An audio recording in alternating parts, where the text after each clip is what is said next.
मोहित बिष्ट। दोस्तों एक बार फिर आप सभी के सामने एक नई वीडियो के साथ में। दोस्तों आज का जो मेरा ये सवाल है, आज की जो वीडियो है, ये काफ़ी गहन चर्चा का विषय है और ये मेरे क्षेत्र बेताल घाट को लेकर है। दोस्तों हमको भगवान ने, प्रकृति ने इतनी बड़ी नदी दी है बेताल घाट क्षेत्र के लिए, हमारे लिए, लेकिन उसका हम सदुपयोग करने के बजाय में जिस तरह से दुरुपयोग कर रहे हैं, ये आने वाले दिनों के लिए काफ़ी विनाशकारी है। इस बात को आज आप नोट कर लें। ये मैं इसलिए कह रहा हूँ, भगवान ने हमें वो नदी दी ताकि हम उसका पानी पी सकें, ताकि उस पानी से अपनी सिंचाई कर सकें, इंसान अपना भरण पोषण कर सकें। लेकिन जिस तरह उसका आए दिन चीरहरण किया जा रहा है, वह तो छोड़िए, अवैध तरीके से उसका चीरहरण किया जा रहा है, ये कहीं ना कहीं पूरे क्षेत्र के लिए, आने वाले दिनों के भविष्य के लिए काफ़ी विनाशकारी है। ये मैं आज आपको बोल रहा हूँ। आप देख सकते हैं ये कोसी नदी, जिसका पानी आज पूरा काला खेत, थापल, रिची थापल होते हुए सारा बिल्लेक से लेके कहाँ कहाँ तक जा रहा है और आने वाले दिनों में इसकी प्रक्रिया है कि और लोगों तक जाए।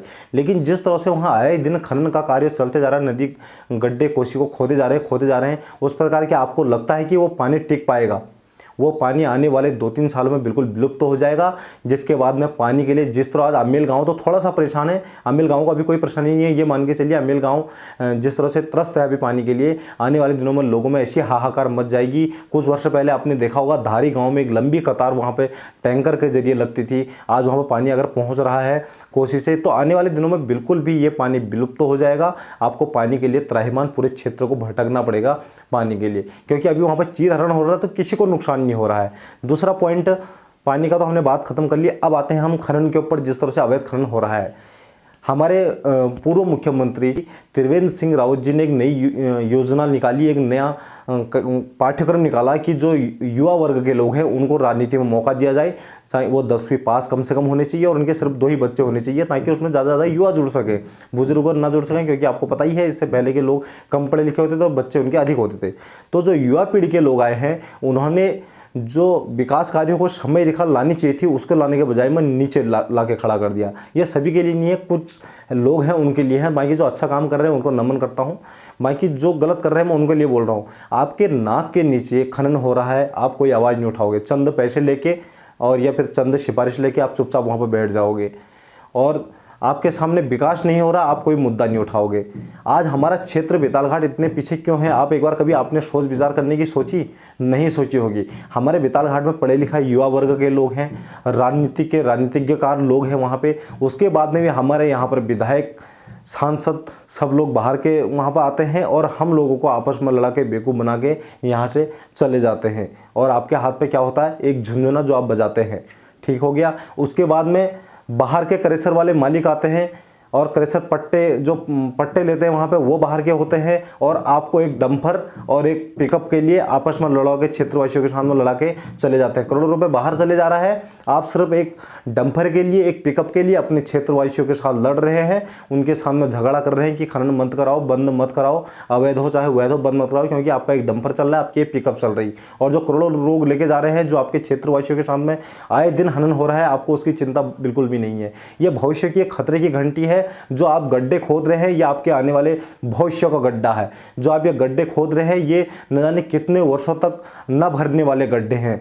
ये एक चिंतनीय विषय है हमारे क्षेत्र के लिए। आज भले ही 2 पैसे आपके पास आ रहे हैं, आपका व्यक्तिगत फायदा हो रहा है, लेकिन ये भविष्य के लिए बहुत बड़ा एक खतरा है। इसमें गहन विचार करने की आवश्यकता है।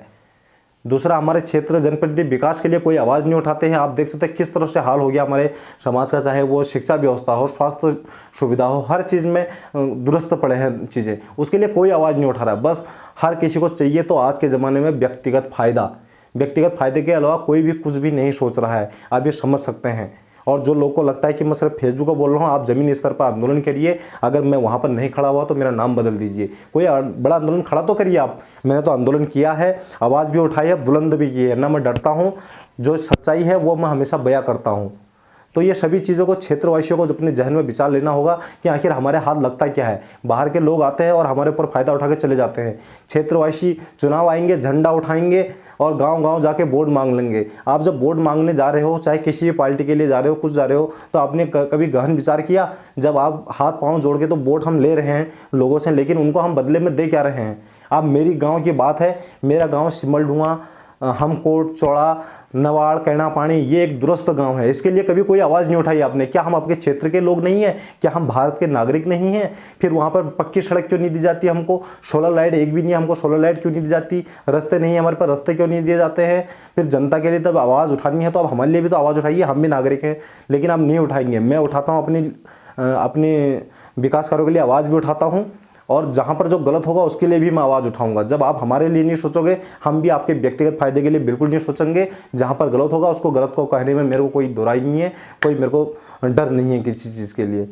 तो ये गहन विचार है हमारे क्षेत्र के लिए। हमारा क्षेत्र जो है बहुत ही पीछे हो चुका है। एक तरफ जहां हमारे जो मेन समाज सेवी हैं, कुछ लोग हमारे बेताल घाट के नाम को आगे करने की सोच रहे हैं, लेकिन वहीं पर कुछ लोग व्यक्तिगत फायदे के लिए हमारे क्षेत्र को जिस तरह पीछे ले जाने का कार्य कर रहे हैं, जिस तरह डुबाने का कार्य कर रहे हैं, ये भविष्य के लिए खतरे की घंटी है और विनाश की ओर ये जा रही है। ये आज युवा वर्ग को सोचना होगा। आप दिल्ली, मुंबई, दुबई, मलेशिया जाके पैसे कमा रहे हो, बहुत अच्छी बात है, अपने परिवार को पाल पोस रहे हो, और लोगों ने ये ठान लिया कि हम विदेश में जाके पैसा कमा रहे हैं तो एक दिन हमको तो हल्द्वानी शिफ्ट होना है, क्षेत्र को छोड़ देंगे। लेकिन जहां आपकी जन्मभूमि है, जिसने आपको जन्म दिया, जिस भूमि ने, आपने उसके बारे में सोच विचार करके आप वहां जा भी रहे हो, तो कम से कम आपको पाप ये भी लगेगा कि जिस जन्मभूमि ने आपको जन्म दिया वहां पर आप उसको इस तरह से तिरस्कार करते हुए छोड़ के आए। जिस तरह एक बहन बेटी का हम तिरस्कार होते हुए देख सकते हैं, उसी प्रकार कोसी घाटी में जिस तरह से आए दिन में उसका चीरहरण हो रहा है, ये भी एक तरफ का पाप है। हम सभी क्षेत्रवासियों का इसका पाप लगने वाला है। आज आप चुप बैठ जाइए, कोई बात नहीं, लेकिन भविष्य में इस चीज़ की आपको सोचने की ज़रूरत है,